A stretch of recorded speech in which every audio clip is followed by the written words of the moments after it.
Nós que estamos aqui, vamos hoje continuar os nossos estudos de Apocalipse, capítulo 15. Vi no céu outro grande sinal, grande e maravilhoso. 7 anjos que tinham os 7 últimos flagelos, pois com estes se consumou a ira de Deus. Vi como que um mar de vidro misturado com fogo.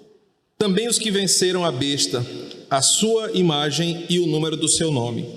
Eles estavam em pé, junto ao mar de vidro, tendo harpas que lhe foram dadas por Deus. E entoavam o cântico de Moisés, o servo de Deus, e o cântico do Cordeiro, dizendo: Grandes e admiráveis são as tuas obras, Senhor Deus Todo-Poderoso. Justos e verdadeiros são os teus caminhos, ó Rei das nações. Quem não temerá e não glorificará o teu nome, ó Senhor? Pois tu és santo. Por isso todas as nações virão e se prostrarão diante de ti, porque os teus atos de justiça se fizeram manifestos. Depois destas coisas, olhei e abriu-se no céu o santuário do tabernáculo do testemunho. E os 7 anjos que tinham os 7 flagelos saíram do santuário, vestidos de linho puro e resplandecente e cingidos à altura do peito com cintos de ouro. Então, um dos 4 seres viventes deu aos 7 anjos 7 taças de ouro, cheias da ira de Deus, que vive para todo sempre. O santuário se encheu de fumaça, da glória de Deus e do seu poder, e ninguém podia entrar no santuário, enquanto não se cumprissem os 7 flagelos dos 7 anjos. Meus irmãos, durante essa sequência que nós estamos percebendo desde o capítulo 12, nós estamos vendo que foi dada a João a graça de ver o destino final, tanto de justos quanto dos ímpios. João viu, por vezes, o sofrimento do justo. João assistiu em primeira mão como será a vida da igreja aqui e na eternidade. Mas ele também viu em primeira mão como será o sofrimento do ímpio aqui e na eternidade. Então nós percebemos que alguns estudiosos, ao comentarem Apocalipse, enfatizam que João estava vendo o que Cristo estava mostrando para a sua igreja, ensinando o seguinte: enquanto Cristo não volta, a igreja precisa estar preparada para o que iria acontecer. Então João tem essas visões. Capítulo 12, a descrição de Satanás como o grande perseguidor da igreja. Capítulo 13, os sistemas, governos e poderes se levantando contra a igreja. Capítulo 14, a segurança da salvação, Deus guardando o seu povo em meio à tribulação. E agora no capítulo 15, nós percebemos que João introduz um novo assunto. Assim como o Apocalipse de 1 a 11 termina uma história, e do 12 ao 21 repete a mesma história por uma outra perspectiva, João está usando o capítulo 11. Se você for em casa ler o capítulo 11, você vai ver que João faz um resumo do dia final, que termina com Deus sendo glorificado pelo seu povo. O capítulo 15 é mais ou menos a mesma coisa, é aquele dia final, momento final, onde Deus vem com a sua ira que exterminará o ímpio. Lembrando que no capítulo 10, João vê a mesma coisa, quando Deus vem com uma ira depositada contra o ímpio, para que depois o capítulo 11 acontecesse. Então observe como agora, no capítulo 15, é um capítulo curto, nós conseguiremos ver ele todinho agora pela manhã. João fala sobre o dia final, o momento final, o ataque final do ímpio, de Deus contra o ímpio e, consequentemente, o louvor da igreja no céu em glória. Então observe comigo, versículo 1. A sessão começa com uma expressão que nós já estamos acostumados, que inicia um novo momento. Vi no céu grande e maravilhoso sinal. João já fez essa mesma citação algumas vezes, sempre para iniciar uma nova etapa. É como que ele encerrasse uma cena e começasse outra. Então ele estava olhando antes disso a voz no céu, capítulo 14, a colheita final. Ele encerra aquela visão e começa a ver outra coisa. Eu expliquei para vocês que a ideia de João aqui é como se ele tivesse parado, olhando para vários lugares, e cada lugar que ele olha tem uma coisa acontecendo que ele escreve no que nós chamamos de uma representação simbólica. Então ele estava olhando para uma direção, teve aquela visão, e agora o texto parece dizer que ele vira para um outro lugar e olha uma outra situação. E qual é a situação que ele olha? Ele diz que é um grande e maravilhoso sinal. Isso significa ser uma visão importante e que aquilo que vai ser revelado tem que ser registrado. A mesma expressão já aconteceu no capítulo 12. Observe aí do versículo 1. Quando João vai descrever o dragão, ele usa a mesma expressão. Só que agora ele olha essa nova visão e o que ele vê? E por que ela é importante? Porque ela é necessária que a igreja saiba. É como se João estivesse dizendo o seguinte: isso que eu vou relatar, que eu vi, é tão importante que toda a igreja precisa saber. E qual é a visão? Ele diz: vi 7 anjos que tinham os 7 últimos flagelos, pois com estes se consumou a ira de Deus.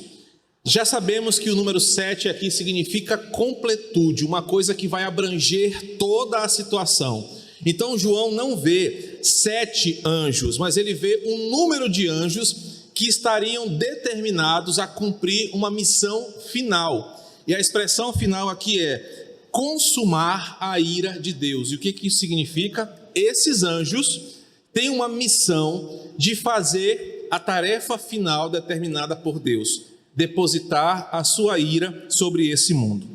Então o que João vê aqui é os anjos que estão iniciando o que nós vamos entender como 7 flagelos, que não são 7, embora estão relatados como 7, mas são formas como Deus vai punir o ímpio em sua justiça.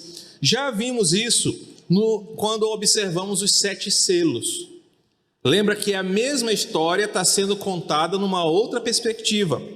E agora, essa abordagem do capítulo 15 conta como os anjos vêm consumar a ira de Deus. Ou seja, é aquele momento onde Deus levanta-se do trono, nós lemos o Salmo 86 agora, e vai depositar a sua ira temível, poderosa contra os ímpios. E quem são os ímpios? Aqueles que não confessaram publicamente o nome de Jesus, aqueles que não se curvam diante dele e não obedecem à sua lei. Quem são os ímpios que serão objetos dessa ira?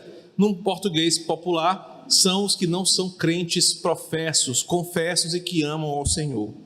Esse versículo 1 então mostra que o que vem a seguir é a ira de Deus final, a consumação da história e o louvor da igreja. Então João vê essas coisas, os flagelos decorrentes disso são como taças derramadas da ira de Deus. Observe o versículo 2, onde João agora diz que a visão, ele olha, é como um mar de vidro. Já vimos essa expressão no capítulo 7, quando João viu o trono de Deus. João descreve um tipo de porcelanato, um piso, alguma coisa assim tão bonita, que ele só conseguiu descrever como se fosse uma coisa de vidro, só que aqui está misturado com fogo, significando que João está vendo o mesmo lugar, ele está vendo a ordem que sai do trono de Deus, os anjos estão sendo mandados por Deus para executar a sua ira, e ele está vendo que nesse lugar, o fato do mar de vidro parecer estar misturado com fogo, simboliza o seguinte, lembrando, fogo, enxofre, fumaça, são sinais de juízo de Deus em Apocalipse. Deus não está ali naquele momento em um processo de adoração contemplativa dos seus santos. Ele está se levantando em ira, em juízo, em guerra contra o ímpio. Então o que João vê, o mar de vidro, misturado com fogo, simboliza que o que vai acontecer ali, a manifestação de Deus é um juízo. O que vem não será leve, não será um romance, não será romântico, mas será a ira de Deus depositada contra o ímpio. Lembrando que já aprendemos que enquanto isso acontece, João dá a segurança para a igreja. Essa é a proposta de Apocalipse. E o que ele vai ensinar aqui é que enquanto o mundo sofrerá a ira de Deus, enquanto o ímpio provará a pesada mão de Deus contra ele, ele vai dizer que a igreja está poupada disso. É o que ele vai descrever agora. Porque no versículo 2, ele tem essa visão do juízo de Deus, da fúria de Deus contra o pecador, mas também ele vê, versículo 2, que está de pé, junto ao mar de vidro, uma multidão. E ele descreve que essa multidão são aqueles que venceram a besta, a sua imagem e o número do seu nome. Eu já expliquei com detalhes o que significa cada um desses elementos, a besta, o seu número, a sua imagem. Quem está ali está protegido e poupado do que virá. Essa é a proposta de João para acalmar o coração da igreja. No dia do juízo final, no dia em que Deus se levantar contra o ímpio em sua ira santa e poderosa, a igreja não será ferida, a igreja não será atacada, porque enquanto o mundo está sofrendo a ira de Deus, o que nós estaremos fazendo?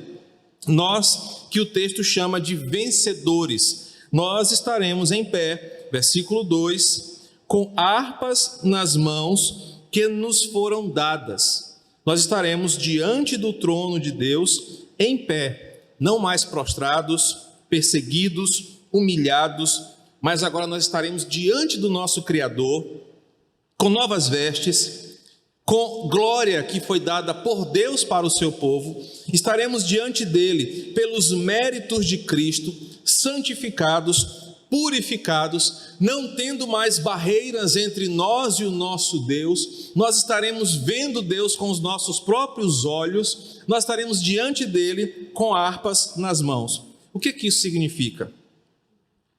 A nossa vida no céu será uma vida de adoração. Nós falaremos isso hoje à noite, quando entendermos sobre que um sinal da igreja verdadeira é que ela sabe adorar a Deus. E o capítulo 15 mostra que no céu nós teremos momentos prazerosos de louvor diretamente ao Senhor diante dele. Hoje nós louvamos um Deus que nós não vemos face a face. Nossa adoração é pela fé. Um dia a nossa adoração será pela fé, mas contemplando o Criador. Isso não quer dizer que Deus vai dar um instrumento para cada um. Alguns acreditam que isso é literal. Mas a interpretação mais coerente é que esses instrumentos aqui indicam um louvor participativo de todos os santos, como uma grande só orquestra, como um só grande coral, e que todos, os que morreram antes, os que morreram depois, aqueles que foram transformados, como Coríntios fala, se juntarão em um grande só coral. E agora pensa na situação. Aqueles que acreditaram em Cristo, aqueles que perseveraram a vida inteira, por isso que eles são chamados de vencedores, aqueles que com muitas dificuldades não abandonaram o seu Senhor, aqueles que o mundo zombou, aqueles que o mundo massacrou, aqueles que o diabo não conseguiu desviar do caminho da palavra, estarão agora contemplando o seu Senhor, e estarão juntos com todos os crentes de todas as épocas, cantando o que ele vai chamar no versículo 3, o cântico de Moisés. Mas percebam, não será um louvor onde só uma banda toca e 2 ou 3 microfones cantam. Não haverá mais essa distinção, porque todos faremos a mesma coisa. Então haverá no céu, isso é uma certeza que Apocalipse diz, momentos de culto ao Senhor, momentos de adoração, momentos onde todos os remidos, salvos, se reunirão para cantar, onde nós não faremos outra coisa a não ser adorar a Deus, porque nós estaremos vendo o nosso Criador. Eles estão diante do trono de Deus, só que do lado de fora, o que está acontecendo? O mundo está sofrendo a punição pela sua impiedade. Mas o que esses santos fazem aqui dentro? Versículo 3, eles entoam cânticos de Moisés, servo de Deus, e o cântico do Cordeiro. E agora João passa a descrever, até o versículo 4, o conteúdo desse louvor. Mas eu quero que você perceba que juntos, organizados e na presença de Deus, os santos cantam. Na minha cabeça, claro que eu não acho que vai ser assim. Deus vai separar assim, olha, os homens que cantam barítono fiquem para cá, as sopranos fiquem para cá, os contraltos fiquem para cá. Eu imagino assim, e que nós começarmos a cantar. Se me contratarem, eu vou ser esse maestro lá. E vamos começar a cantar. Agora eu quero que você imagine a beleza que vai ser, a potência desse louvor, a beleza da divisão de vozes, a harmonia celestial, todo mundo cantando, não com apatia, não de forma mecânica, mas um louvor sincero, de coração grato. Meus irmãos, é um tipo de situação que nós não conseguimos imaginar nem a pontinha do iceberg. Vai ser uma coisa gloriosa. E o louvor que eles estão cantando é um louvor que agrada ao Senhor diante do trono de Deus. A menção aqui do cântico de Moisés é porque assim como Israel louvou ao Senhor quando atravessou o mar, após a derrota de Faraó, após a libertação do povo, os salvos se reuniram para cantar. O paralelo é o seguinte: assim como Deus livrou o povo das mãos de Faraó, Deus livrou a sua igreja do juízo final. E agora, quando nós olharmos para o tamanho do livramento, nós vamos louvar a Deus. E a ideia que João passa é a seguinte: só depois que nós contemplarmos de onde nós fomos livres, de onde nós saímos e do que fomos poupados, nós adoraremos em espírito e em verdade. Porque agora parece muito apática, eu vou falar isso à noite, falar de adoração na igreja. Porque você canta louvor a Deus e amanhã está mergulhado no seu pecado. Você canta músicas ao Senhor e amanhã esquece até que você é crente, você se preocupa com o seu trabalho, com a sua vida rotineira e Deus fica de segundo plano. Então, para nós, infelizmente, a apatia na adoração reflete a apatia da nossa vida com Deus. Nós somos mecânicos na adoração, religiosos na nossa programação dominical, mas aqui não. Aqui os adoradores serão adoradores de fato e de verdade, porque eles olharão para o ímpio sofrendo ou para o que foram poupados e não terão outra resposta a não ser adorar o Senhor. Então, assim como em Êxodo 15, nós temos o relato desse louvor conduzido por Moisés, aqui simbolicamente a mesma coisa acontece, só que agora nós estamos louvando ao Senhor, vendo o Senhor, adorando e agradecendo a Ele pelos seus feitos. Os santos aqui louvam a vitória do Cordeiro, porque você estará vendo Cristo coroado, você estará vendo aquele que morreu por você na cruz, tendo a oportunidade de agradecer a Ele. Então você estará diante dele, adorando, levando o seu coração em gratidão ao Senhor, e por isso é um louvor maravilhoso. Um ponto importante aqui é que esse louvor tem uma letra muito profunda. Nós cantamos uma música, não sei de quem é, Chico depois pode dizer para mim, quem escreveu essa música aqui, né? Ou quem ritmou a música, a letra está aqui, né? Nós cantamos essa mesma canção. E ela é uma canção muito potente, porque ela trabalha uma letra profunda, que reflete o caráter de Deus e as obras que Ele fez, por isso que Ele é digno de receber adoração. E eu quero só pincelar as estrofes os versos dessa canção, para que você entenda um pouquinho do que é a adoração que nós celebraremos no céu. O primeiro verso fala: grandes e admiráveis são as tuas obras, Senhor Deus Todo-Poderoso. Querido, observe que o nosso louvor aqui e o nosso louvor no céu deve surgir de corações que reconhecem e percebem nas coisas mínimas ou nas coisas mais grandiosas como apenas um Deus todo-poderoso pode governar desse jeito. Não adianta você querer louvar a Deus se você não reconhece isso. Você estará mecanicamente cantando uma música, mas não adorando. A adoração surge quando o meu coração entende que Deus é tão maravilhoso nas mínimas coisas e nos maiores momentos. O louvor começa quando eu percebo: Deus, realmente só o Senhor é grande. O Senhor é acima dos falsos deuses, o Senhor é acima das falsas religiões, não há outro Deus igual ao Senhor. Quem é comparável nos céus? Salmo 86 diz isso. Quem entre os seres celestiais pode se comparar ao Senhor? Não existe ídolo, não existe santo, não existe nada que o homem crie com as suas mãos que possa ser comparado com esse Deus. Grandes e admiráveis são as tuas obras. Só o Senhor pode fazer o que Ele fez. Então, por isso, louvar a Deus mexe com a compreensão da sua realidade. Você mente para o Senhor e mente para si mesmo quando você canta louvores a Deus, mas você não o reconhece como todo-poderoso. Você reconhece que Deus é poderoso, mas a tua fezinha em melhorar de vida vem da loteria. Você até canta que Deus é poderoso para te guardar, mas fica tão preocupado em bater cadeados, correntes, sistemas, armas e tudo demais, porque você acha que isso te protege e governa e protege a sua vida. Você não depende do Senhor como sendo o autor e sustentador da sua vida. Você acredita que Deus é grande e as suas obras são admiráveis, mas bastou uma pandemia para esfriar muitos crentes que culparam até Deus por causa disso. Grandes e admiráveis são as tuas obras, Senhor. Por isso que o louvor começa com essa perspectiva de que o Senhor Todo-Poderoso é digno da nossa adoração. A segunda estrofe, o segundo verso, justos e verdadeiros são os teus caminhos, ó Rei das nações. Quando você olhar para a cruz com o coração sincero, você vai perceber que o ato de Deus, tudo o que Ele fez na história, reflete o seu caráter.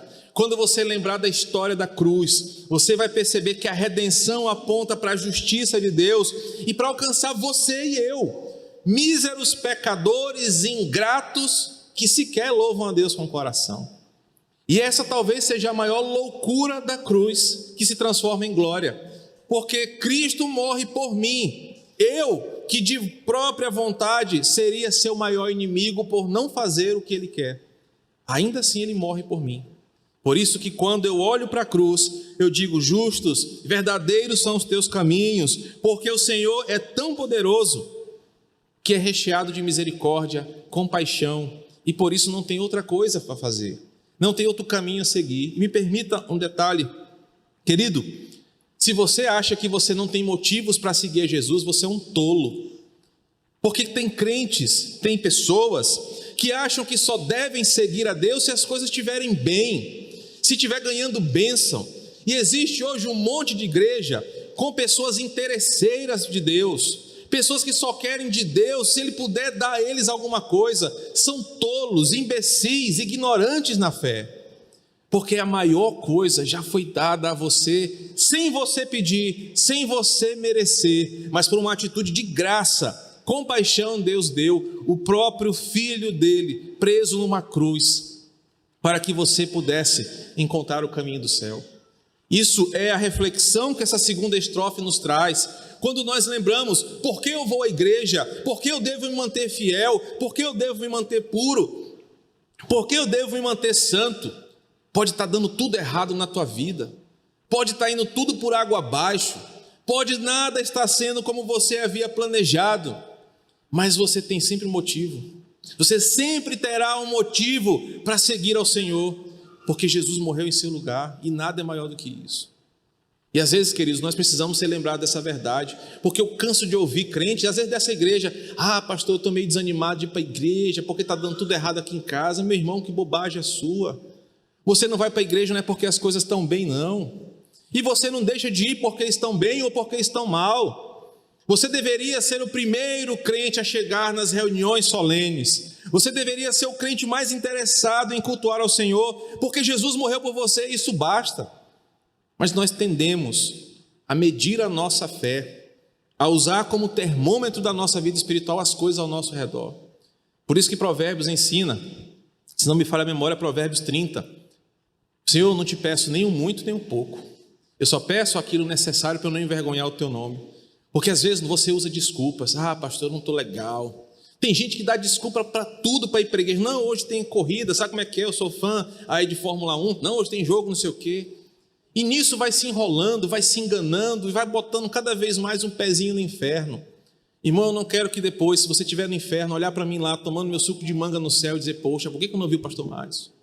Por isso que eu estou te alertando hoje: para de tolice, Para de bobagem. Você tem motivos para adorar o Senhor e não são as coisas que você tem ou as coisas que você não tem. O motivo é que lá no céu, o nosso Senhor escreveu o teu nome sem você merecer nada, num livro que ninguém pode apagar. E isso é o nosso motivo de adoração.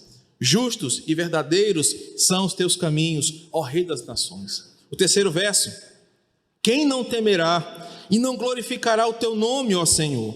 Diante de tudo isso que você já ouviu, dos feitos da história, de tudo que a obra salvadora de Cristo fez, não tem outra saída.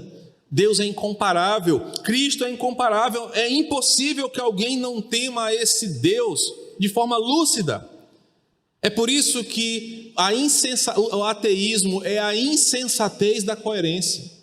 Eu tenho um artigo publicado com esse título, A Insensatez do Ateísmo, porque o Salmo 53 fala: diz o insensato no seu coração, não há Deus. Só quem é insensato, tolo, não compreende a realidade, é que tem a coragem de dizer que Deus não existe. Uma pessoa em sã consciência, o mínimo que seja, ela entende que Deus se revela e que Ele existe.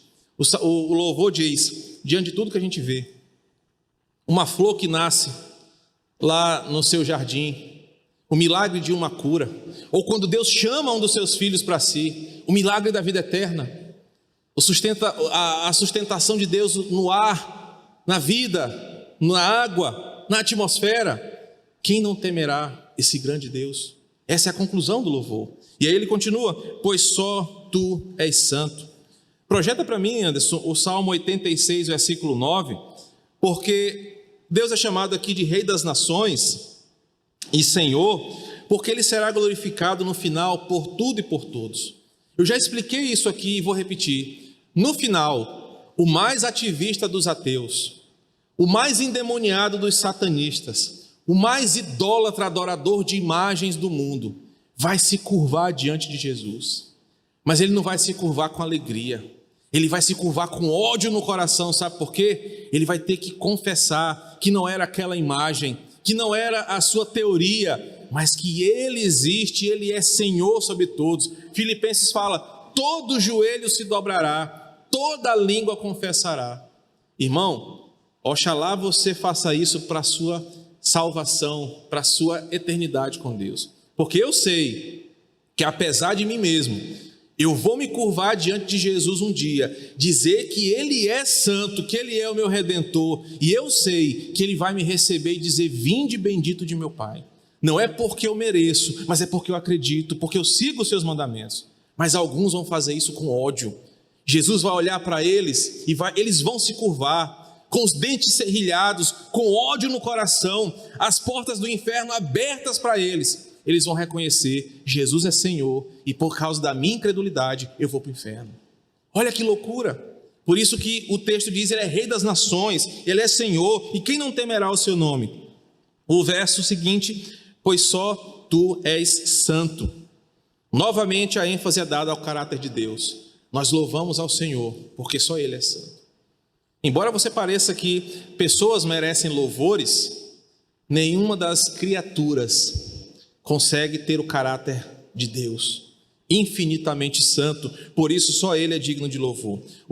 A canção continua: por isso todas as nações se prostrarão diante de ti, porque os teus atos de justiça se fizeram manifestos. O louvor termina com uma questão óbvia: não há outro alguém que seja digno de receber louvor e adoração, não há outro ser digno de nós nos prostrarmos e reconhecermos sua grandeza. Falsos deuses vão cair, a incredulidade vai cair, teorias vão ruir, apenas Deus permanecerá para todo sempre. Percebam que esse louvor vai ser cantado no céu. Percebam que o nosso louvor não vai ser essas besteiras dessas músicas gospel do dia de hoje, esses louvores feitos aí por ímpios que cantam em igrejas que não falam nada com nada, só mexem com emoção. Nós vamos cantar louvor bíblico que exalta a Deus. Eu vou falar disso hoje à noite. Eu quero até incentivar você a vir para sair daqui hoje edificado com a palavra. Nós não vamos cantar bobagem que mexe com as minhas emoções. Nós vamos cantar Bíblia. Vamos cantar sobre Deus, seu caráter e sua obra. Como eu disse, João vê duas coisas. enquanto ele vê os santos louvando com harpas, louvando ao Senhor, do lado de fora o bicho está pegando. E ele fala, versículo 5, depois destas coisas olhei e abriu-se no céu o santuário. E agora ele está dizendo o seguinte: o que está acontecendo no céu é uma realidade diferente. Do lado de lá há louvor e glória, mas existe uma outra coisa acontecendo. Ele vai falar do que vai acontecer com o ímpio, versículos 6 e 7. Os 7 anjos que tinham flagelos saíram do santuário, vestidos de linho puro, cingidos à altura do peito com cinto de ouro. Ele percebeu que enquanto os santos estavam louvando, 7 anjos designados saem comissionados para executar flagelo. A palavra flagelo aqui no original é juízo, praga ou punição, qualquer coisa que serve. O que acontece é que João vê que enquanto a igreja está aqui louvando, saem 7 anjos do santuário com uma ordem: executem as minhas pragas, a punição, o juízo contra o ímpio. Agora imagina, claro, aqui é um pouco da minha imaginação. Você está aqui cantando e começa a ver aquele movimento. Do altar está saindo um monte de anjos. Olha que esse pessoal vai mesmo, hein? Você está beber água, está igual lá na igreja, o pessoal dá sede. E o pessoal está saindo, os anjos. E a igreja louvando. Da porta de fora para fora do santuário, eles vão derramar a ira de Deus. Agora olha a bênção: Deus não permitirá que você veja o que vai acontecer. Por quê? Porque o céu não é lugar de tristeza, o céu é lugar de justiça e de santidade. O ímpio não será injustiçado, eu falei isso semana passada. Deus castigará o ímpio de forma justa. Ele foi avisado desde o começo, ele foi alertado pela palavra. Salmo 19 fala que ele foi alertado pela criação. Ele não quis se render, porque ele é arrogante, porque ele é insensato, porque ele é um incrédulo. Chegou a hora dele ver que a coisa vai acontecer, para que o nosso coração não se enche de tristeza. Imagina, tu olhar lá, oh meu Deus, olha ali gente, Alan está sofrendo, está lá na igreja. Não estou brincando, vai lá. Deus não vai deixar que você fique triste. Por isso que enquanto ele está exercendo a sua justiça, você está louvando. O ímpio está se encontrando com Deus. E aí os versículos 6 e 7 falam que os anjos saem vestidos como representantes legais e imperiais para executar uma tarefa real. Eles têm uma missão única: derramem o cálice da ira de Deus. Nos tempos antigos, as taças eram usadas em santuários e templos como parte dos utensílios de oferendas. Então esses anjos pegam coisas do altar, taças, para dizer o seguinte: o que nós estamos fazendo veio da parte de Deus. Um anjo não fará isso por sua própria vontade, ele estará cumprindo uma missão. E qual é a missão? E nós temos que derramar sobre o mundo pecador o peso da justiça de Deus. Então os anjos saem, versículos 6 e 7, para punir a terra com a ira de Deus. E quem sofrerá? Os pecadores que não se entregaram a Jesus. Versículo 8 diz que enquanto o mundo, versículo 7, está recebendo a ira de Deus, e detalhe que o capítulo 16 vai dizer como essa ira será manifesta, como o ímpio sofrerá a punição de Deus. O versículo 8 mostra que o ambiente sagrado que os santos estão adorando está ali protegido. O trono de Deus está agora, inacessível para o que vai acontecer. O versículo 8 diz que o santuário se encheu da fumaça da glória de Deus. Isso tem duas explicações. A primeira é que lá, nesse momento, no céu, nós experimentaremos uma presença de Deus como nunca sentida na terra, ou como nunca sentida antes. Eu não sei o que isso significa, mas a menção aqui acontecia uma vez por ano no Antigo Testamento, quando a Shekinah de Deus descia no Santo dos Santos, que homem nenhum podia ficar, dada era o tamanho dessa glória, que era insuportável para a natureza caída. Mas agora, transformados, olha o que o texto diz: nós vamos estar lá dentro, nós vamos poder receber essa presença gloriosa e não sermos consumidos. Moisés certa vez quis ver ao Senhor. Lembra o que Deus falou? Moisés, nenhum homem pode me ver e continuar vivo. Só que aqui nós vamos ver, aqui nós vamos participar. e vai estar fechado, porque essa fumaça tomou conta do santuário, tornando ele inacessível por alguém ou algo menos do que santo.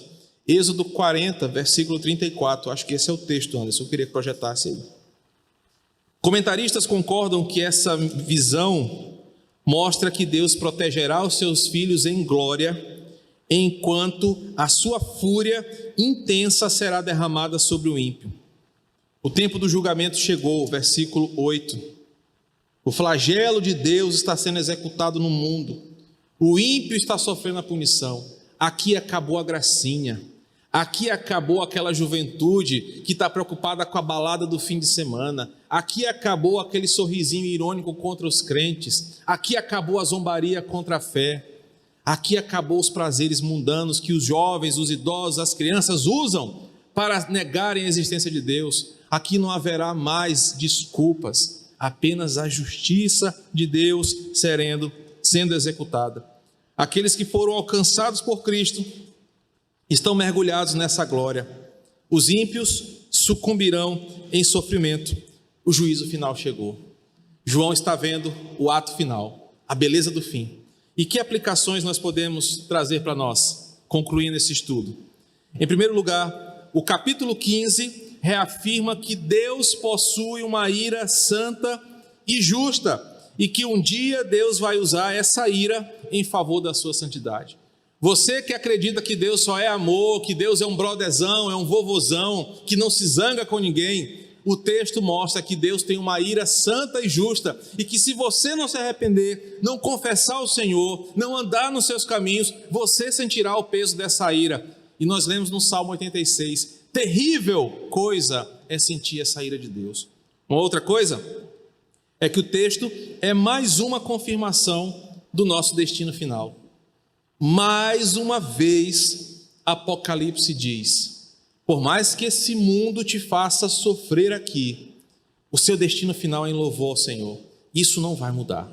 Isso ninguém pode mudar. Os eleitos, os salvos em Cristo, estarão com Ele na eternidade. A unidade nos ensina muito sobre adoração, e esse ensinamento continuará hoje à noite. Nós falaremos sobre adoração verdadeira, porque aqui os santos cantam, tocam, entoam louvores, mas eles não cantam qualquer coisa, não falam qualquer coisa, e não estão de qualquer maneira. Isso é um ensinamento sobre adoração. E por fim, a unidade inicia uma nova perspectiva. Já que nós estamos no dia do juízo final, não resta mais muita coisa. Agora, do capítulo 16 até o final, João vai descrever a beleza do fim. A história encerrou, o julgamento está vindo. Agora, Satanás, os falsos profetas, a besta, a grande Babilônia, todas vão cair. E agora só sobra a igreja sendo recebida no céu. Nós estamos chegando perto do fim de Apocalipse. Eu imagino que até julho do ano que vem a gente termina, então já está bem pertinho. Só que daqui para frente já aprendemos muito. Como Deus punirá o ímpio, como Deus dará a certeza da eternidade na glória com seus filhos. Que o Senhor nos abençoe. Foi um prazer ter você essa manhã conosco. Vamos orar encerrando a nossa escola bíblica dominical. Deus, obrigado por esse estudo de Apocalipse. Nós temos caminhado na beleza do fim. E hoje, mais uma vez, fomos impactados pelo destino final de crentes e de ímpios. Que bom é saber, Senhor, que nós temos o nosso destino já marcado pelo Senhor eternamente. Nós estaremos no céu, nos ares, habitando com o Senhor. E isso não é porque nós merecemos ou porque nos achamos melhores do que os outros, mas é porque pela fé em Cristo Jesus, pela obediência à sua palavra e pela tua graça, nós fomos salvos, e isso ninguém pode mudar. Obrigado porque sabemos que no céu louvaremos o Senhor, olhando face a face, contemplando aquele que nos salvou, tendo a oportunidade de agradecer a ti, Deus, por tão grande obra. Obrigado, Senhor, porque também o Senhor nos livra de tão terrível destino que cairá sobre os ímpios, idólatras, aqueles que não te amam, aqueles que não acreditam no Senhor. Tenha misericórdia deles, nos usa para levar essa mensagem que chama para a luz o que está perdido em trevas. Aqueles a quem o Senhor quer alcançar, amolece, quebra os corações, para que eles confessem o Teu nome, se rendam à Tua palavra, vivam em novidade de vida com o Senhor. Obrigado por saber que esse texto nos mostra que um dia nós estaremos com o Senhor, e isso ninguém pode mudar.